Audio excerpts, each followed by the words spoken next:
Okay, 3, 2, 1. Hello everybody, good afternoon, and we are getting so close to Christmas, and we're all here today in our Christmas jumpers and or Christmas bow tie as well in my case. There's Jackie standing up to show you her deer. Thank you, dear. And now we this is episode number 102. So Thank Furlough, it's Friday yet again. I'm not sure we've got quite as much to tell you today because obviously the world is quietening down, and apparently so you as members. Although Jackie's got a bit of another conundrum, Jackie's conundrum. I'll have to think of a J. Jackie. Anyway, never mind. Conundrum will do for the moment. To tax your brains a little bit, hopefully get some of your thought patterns in, get some answers from you, some suggestions and your ideas. So, hello, Jackie, the final one before you break for Christmas. So, Yes, I'm actually having next week off as well. So I'm using up some of my leave and I'm going to have a nice long break over Christmas. But apart from that, you know, a few queries I'm sure I'll deal with next week. But basically, yes, after this, I'm off on holiday till the new year. So what bundle of joy have you got for us today? Right, okay. Not a huge amount, but what I wanted is I'm just going to quickly share my screen because I'm going to show you what we've done on our website. Share screen. Right. Share screen. Okay. If you go onto our website now, you will see on our resources page, we have our COVID-19 hub, which we've had for some time. And what I've actually done now is I've put a new December update at the top.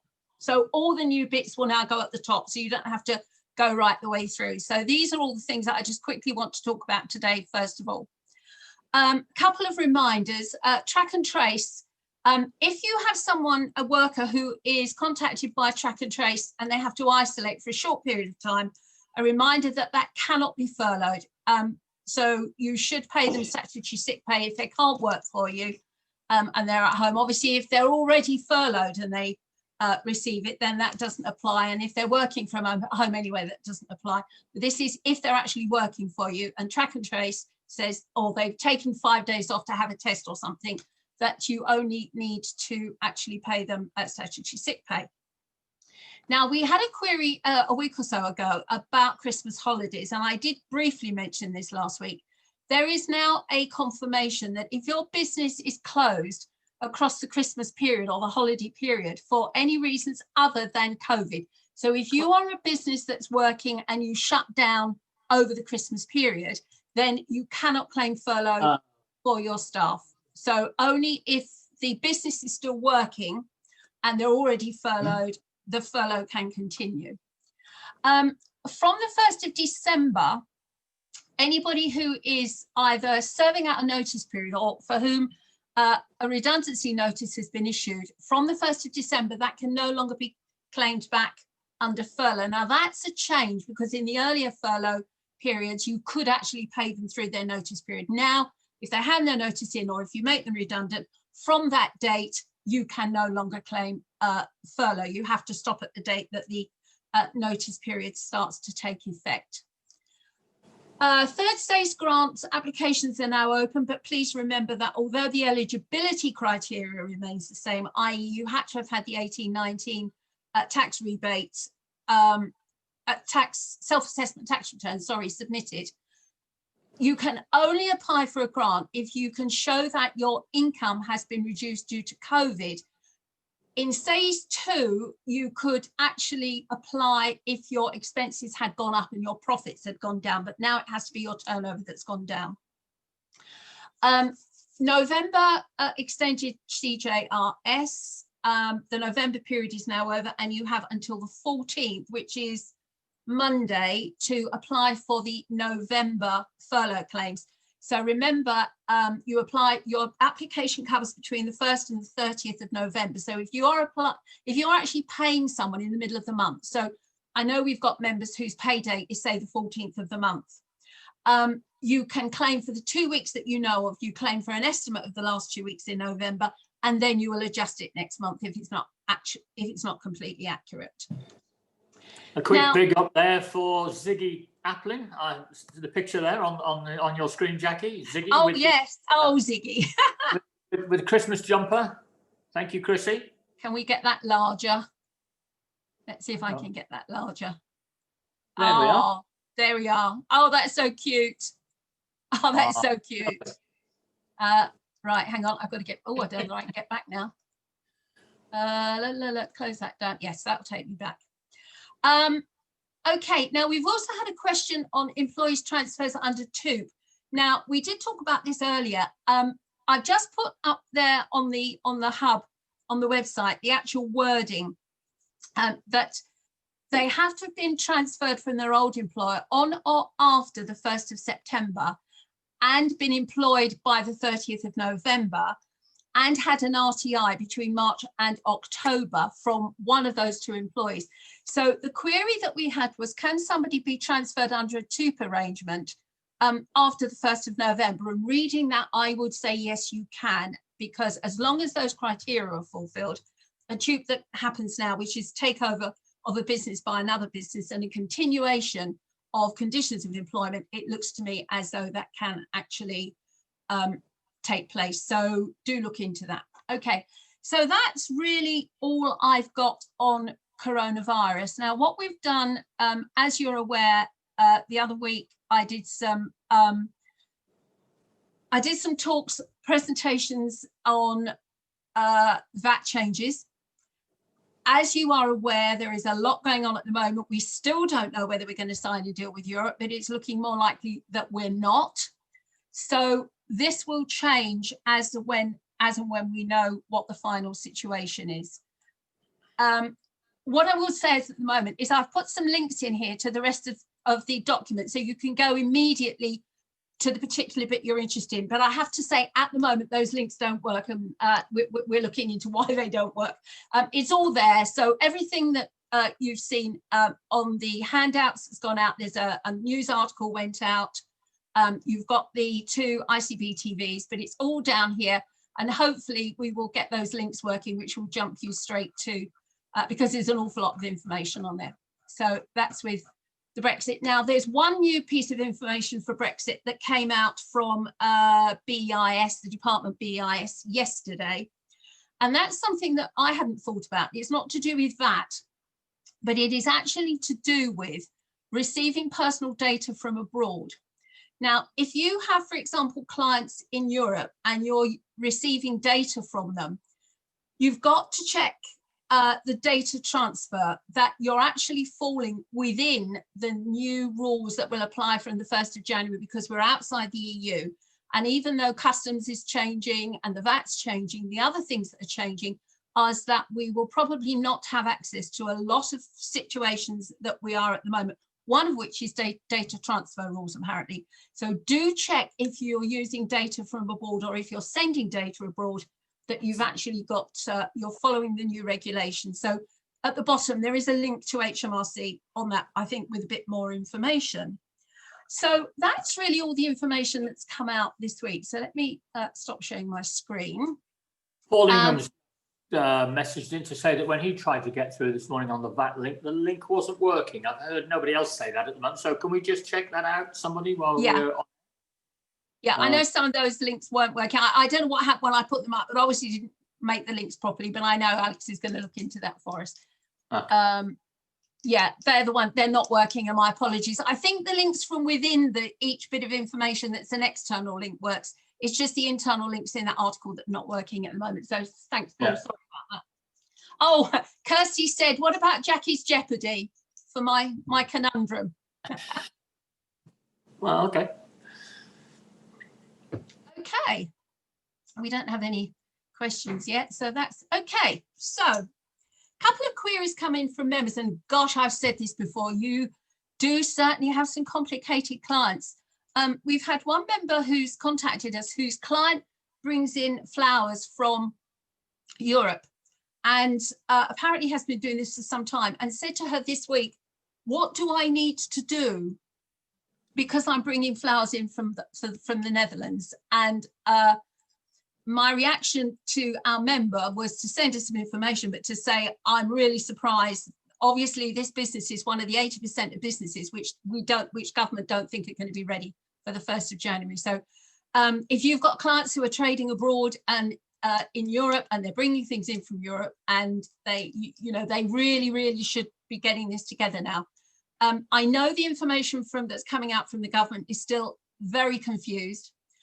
We were on our local news last night because we're fairly close to one of the major ports going across to Europe. They were interviewing a local company, a haulage company, and they were saying that at the moment they still don't know exactly what paperwork they've got to complete for the 1st of January. Now, I know some of the paperwork is going to be brought in over the period of the next 6 months, but there are things that have to be done for the 1st of January. So you do need to watch out and be very careful for that. My conundrum this week is one of our members who I did speak to this morning. And I have to say, this is the query that's come through, bless her. Now, that's because this particular client has a very complicated situation. Basically, what they do is they import goods from China. They also buy goods from a local manufacturer, from a GB manufacturer, and they sell them on Amazon.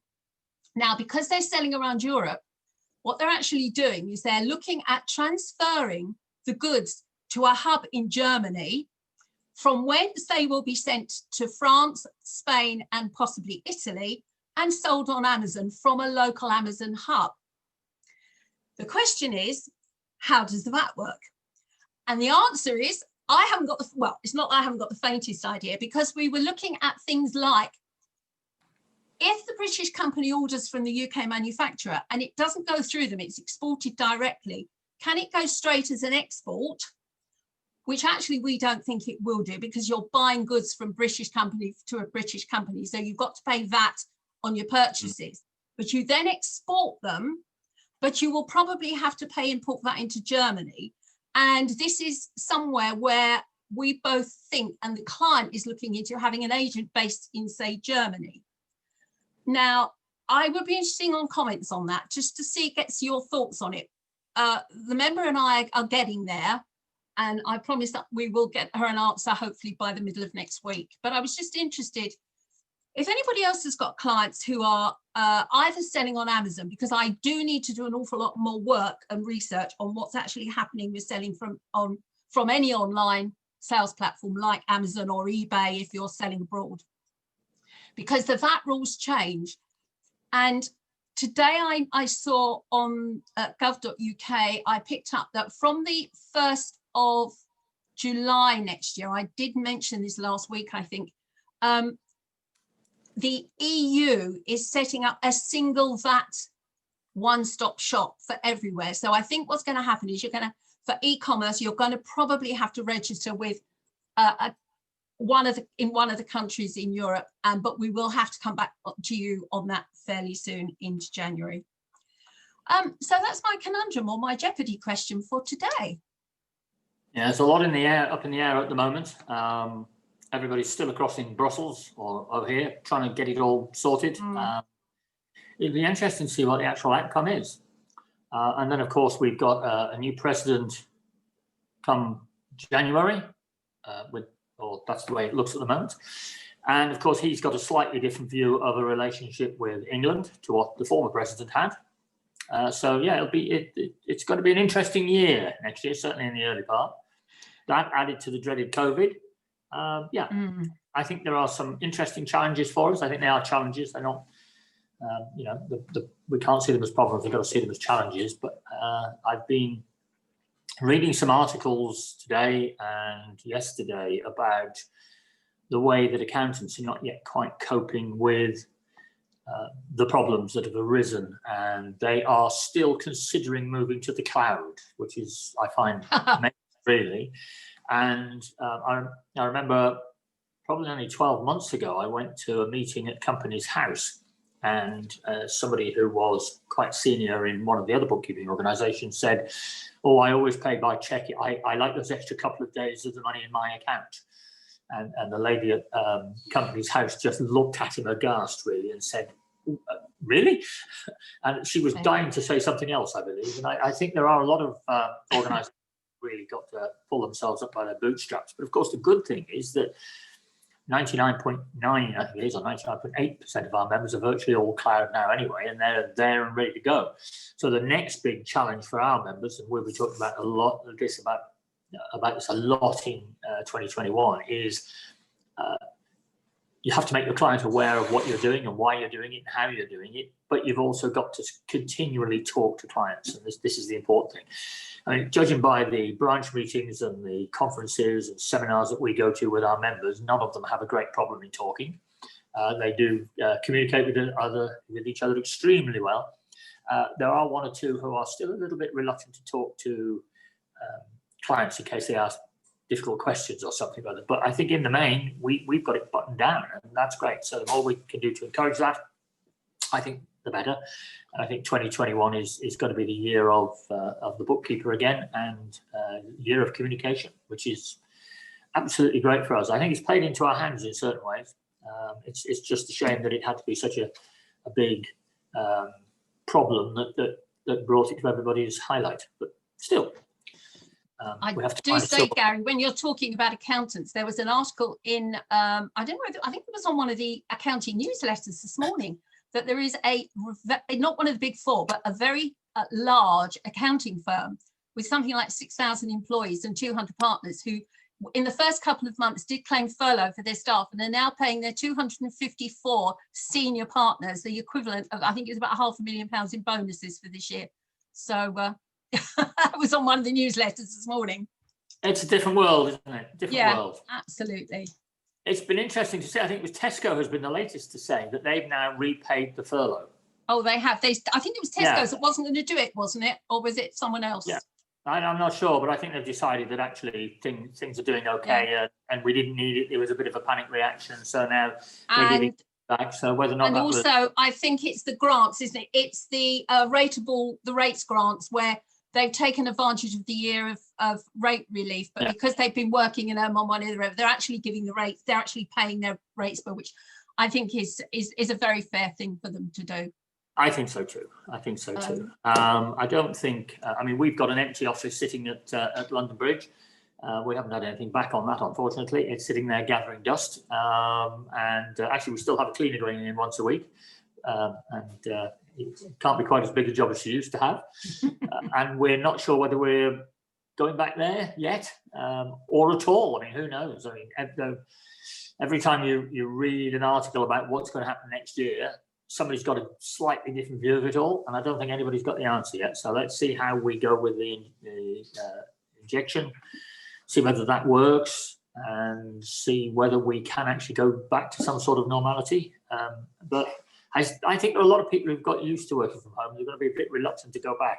It'd be interesting to see. So, I mean, you've worked from home for a long time, Jackie. And you do a lot. I think on and off for over 20 years. I've had spells where when I was in practice, I went into clients, and then when I went back to work in London, I worked for a while. But now that I don't need to be in an office, I work from home. But I have to say it's lovely but it is quite difficult to split your working day from your home day. And anyone who's worked at home, particularly if you work with your other half, and Gary, you know this as well as I do, the difficulty is not switching off. You have to be quite rigorous about the hours that you're actually going to work, but equally so, you have to be very self-motivated to keep yourself going for all day, and not head for the biscuit barrel or the sweet tray or something every time that you take a breath.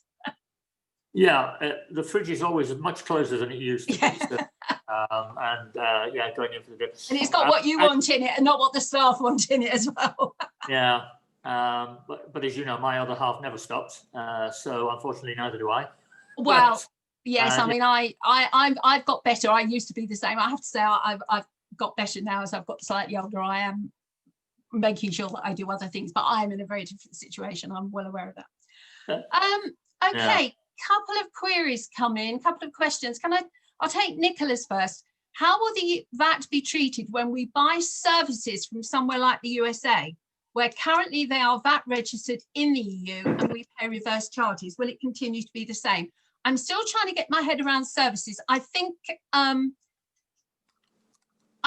can still be treated as a reverse charge in this country, or they will send it to you zero rated. and you'll treat it as a reverse charge. But you won't have to pay VAT on the service. It's just a question of how that actually goes through.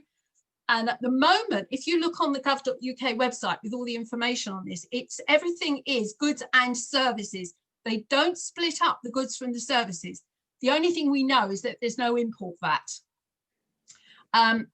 So if it is a reverse charge, it will just be an in and an out. But again, we're going to have to come back to this, I think, when we know more. And gov.uk is not particularly clear about it. And neither is anybody. I have to say, there seems to be very little about services. And what I have found has been confusing. So I will revisit this one. So thanks for that, Nicola. I'm not sure when the final day is that somebody will make the decision that we've made it an agreement or we've failed. I mean, is it the 31st? Is it going to get held over because of Christmas now? I mean, surely at some stage, somebody's got to draw a line in the sand and say, right, well, we didn't quite make it, or wow, we've just made it. And then everything will be just rushed through Parliament, issued. Yeah. Somebody's got to give guidance somewhere. I know. And I think, as far as I heard yesterday, the deadline will be Sunday, that they will take a decision either way by Sunday. But I think what will happen, my personal view only, is that we will leave without a deal, but we may keep on negotiating, because I think the differences are, there may not be many of them, but when you talk about things like fishing and rights of various things that the Europe want us to do that we're not prepared to sign up for, whether we'll get there by Sunday, but I think the decision is Sunday, because then if it's later than that, there's not going to be enough time to get everything through that we need to get through legally. No, I mean, I think the thing is that Europe is, at the end of the day, just a collection of other countries all be grouped together as one. We've got agreements now with America. I noticed Singapore the other day. Yeah. So Lynn Truss was out signing that. We've done something with most of the Commonwealth countries now. So there are a lot more agreements rather than falling back on what Europe has sorted out.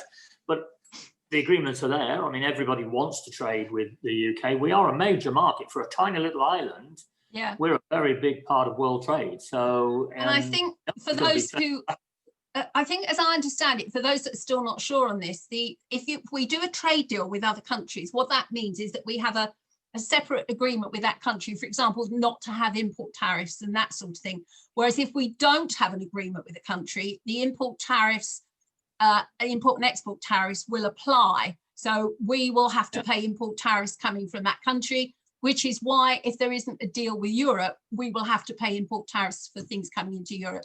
And I think at the moment, that's one of the big ones that they're looking at. But whether they'll carry on discussing it with a view to trying to bring these in at a later stage, I don't know. But there is an awful lot of legislation going through Parliament at the moment for stuff that we do know. There's been quite a bit come out this week. Reams and reams and reams of white paper basically coming out of absolutely government. Absolutely. I mean, they're sort of voting on things round the clock. It's incredible what they have to vote on. It has to go through Parliament. They can't just change things to suit, which is right, I suppose, that's democracy. They can't just change things. But yeah, and it'd be interesting. I've just noticed some extra stuff coming out of HMRC and a Companies House. And the things that they just can't do, they have to get legislation to back very simple things, which you think, well, surely they can do that. And no, they can't. No, it's surprising, actually. One of the HMRC meetings I was at a couple of weeks ago, we were as a group were surprised. It was one of the consultations that went out to do with, I think it was fraud, one of the fraud consultations on fraudulent trading. And we were assuming that because HMRC had this put into the original rules and regulations, they could do whatever they wanted to do within that. But no, they had to go back and they had to get permission from Parliament to, even shorten the notice period that they give to people to answer questions. And it's quite surprising how much they have to go take back to Parliament. I agree with you. And one of the things on HMRC I noticed a while back that they could find somebody, but they hadn't got the legislation in to say that they could then follow that through and chase that as a debt. Yeah. So they'd ask for it if you didn't, and all this sort of thing. So that's now all changed.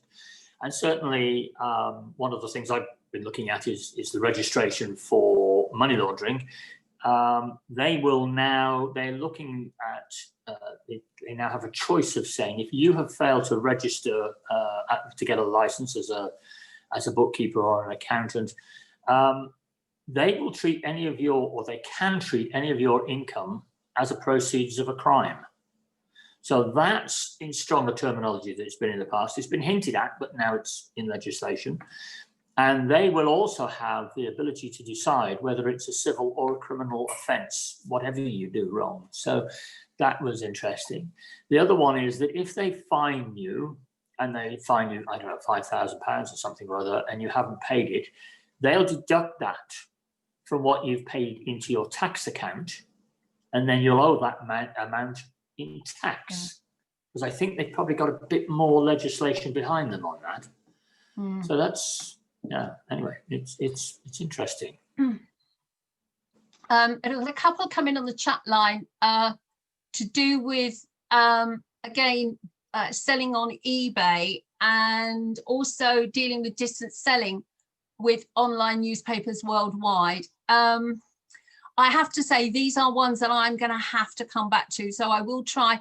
What I'm doing at the bottom of that Brexit hub is I'm starting to put some FAQs. There's only 2 very minimum ones on there at the moment, but I will take these, and over the period of the next 2 weeks while we're all off, I will answer these, and we'll keep putting things up on there, because you do need to have this information, and I'm quite happy to do that. So there's one here from Sorrel Woodruff. Hi everyone, changing the subject to furlough. If staff are on flexible furlough, can we claim for the missed hours whilst the office is on Christmas shutdown?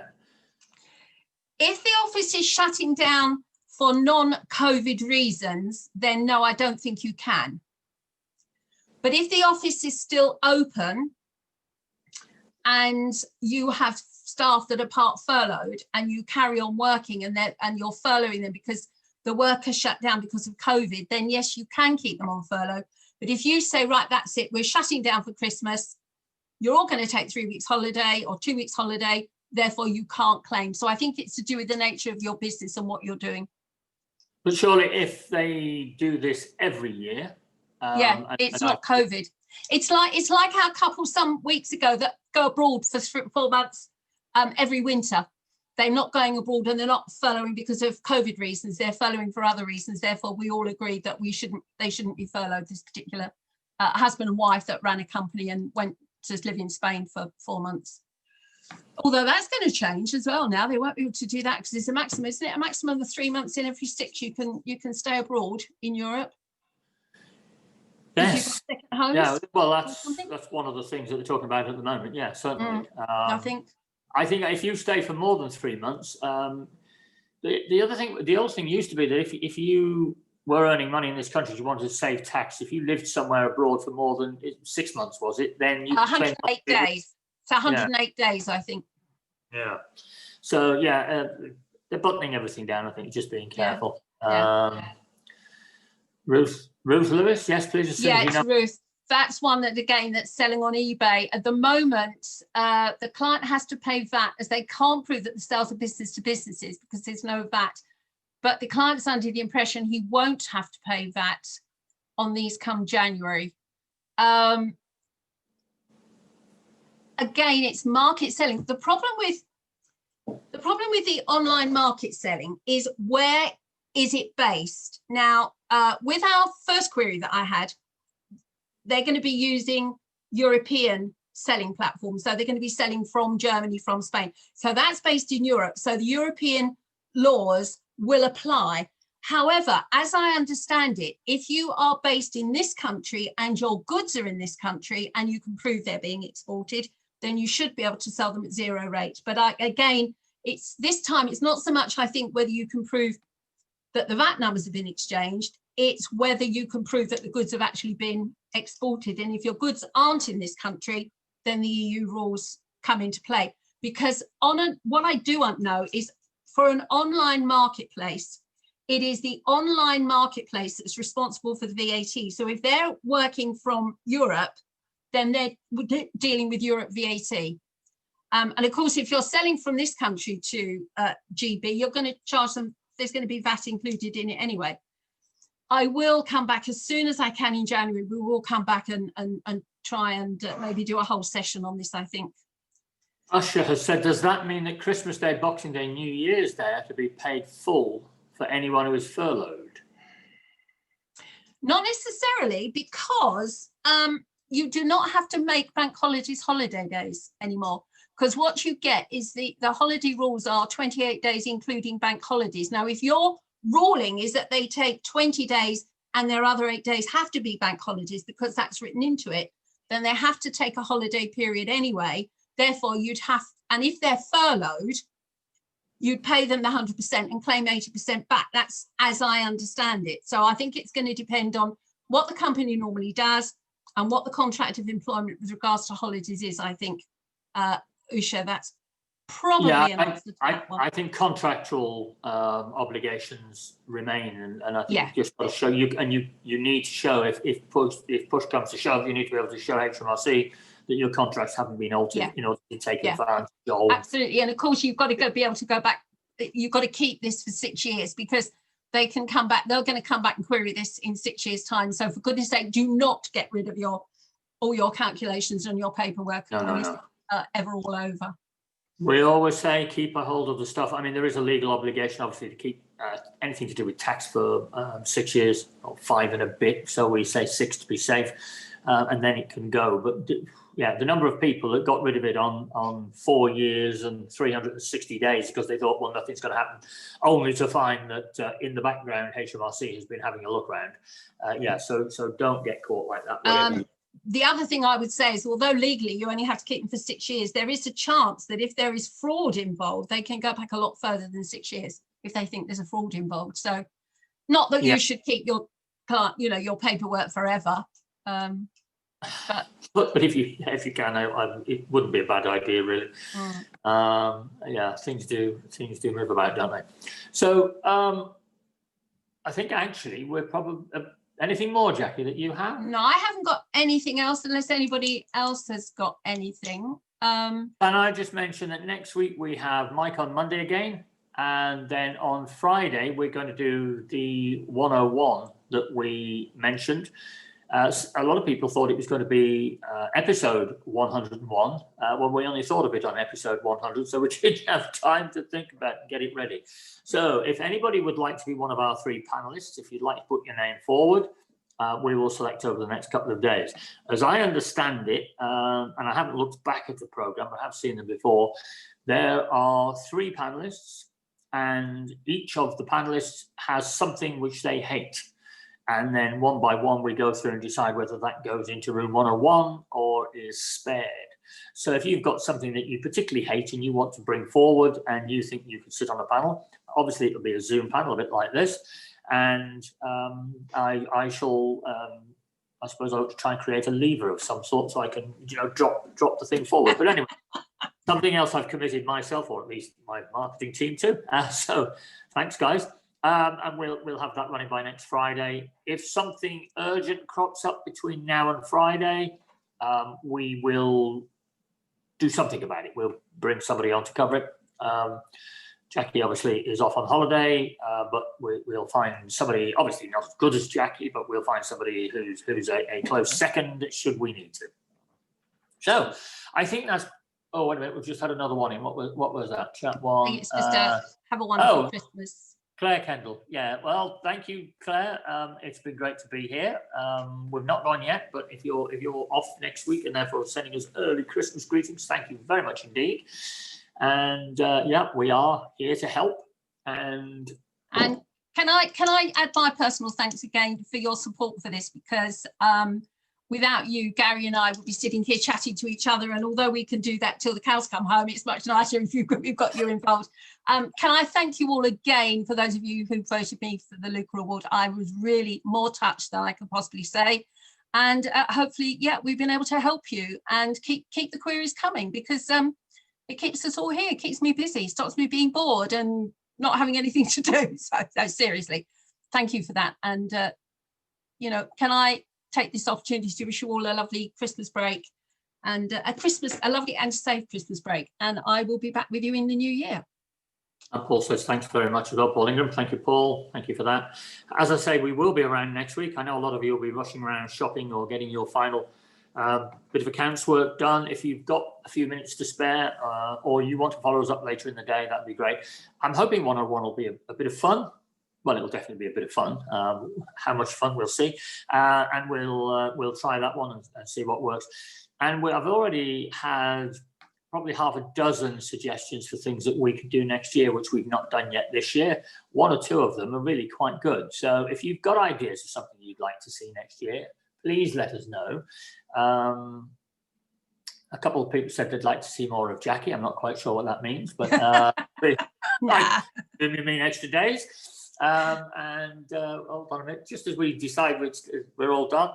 Oh, let's have Christmas. Thanks over the weekend. Yeah, no, that's great. Thank you all for that. Bev, I think the answer is that. Bev, the answer is yes. Yes. I think. Thank you from Judith Siddle. Thank you very much. Usher, Merry Christmas. And you're a star. She's indeed. Right. Great. Okay. So that's it. Thank you very much. Thank you, Jacquie. Have a lovely holiday. I will. Thank you. 2021, the year of the great unmasking, we hope, and we'll take it on one from there. So bye, everybody. Have a great weekend. Be very careful. Don't ruin it all before Christmas. You know, we want to be with our families this Christmas, so don't, whatever you do, slip up and catch something nasty between now and then. And we'll see you next week. We'll see you next year. I'll see you next year. It's a big one. So see you all soon. Bye, everybody. Bye. Bye, everyone. Bye.